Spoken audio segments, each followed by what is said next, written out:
Good morning mga idol. That's right. Okay mga idol, welcome back to my channel.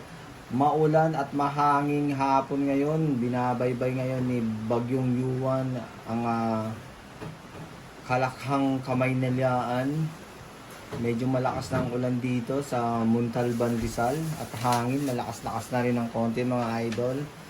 Okay mga idol, ang pag-uusapan natin ngayon ay kung paano gamitin ang hailing app ni Moovit. Ito mga idol, ganito lang gagawin nyo. Pipindutin nyo lang tong hail. Yan, ito turn on nyo lang yan. Tapos, pindutin ang hail. Yan. Tapos, tatanungin na natin si Sir. Sir, Moovit po. Yes, sir. Okay. Sir, saan po ba ang destination nyo?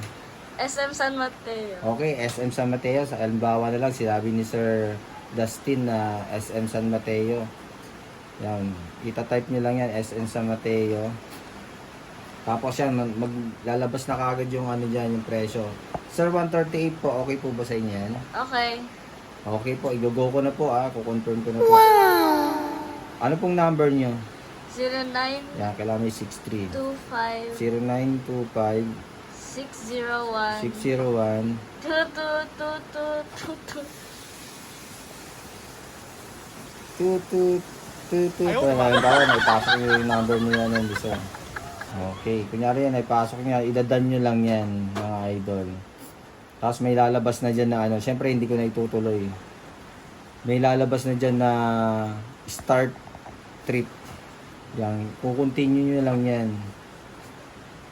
Mga idol, kukontinue nyo lang yan, tapos mag-start na kayo magbiyahe. Yun, ganun lang kadali mga idol. Sana may natutunan kayo sa araw na to, lalo sa mga baguhan mga idol. Yun mga idol, salamat sa panunood.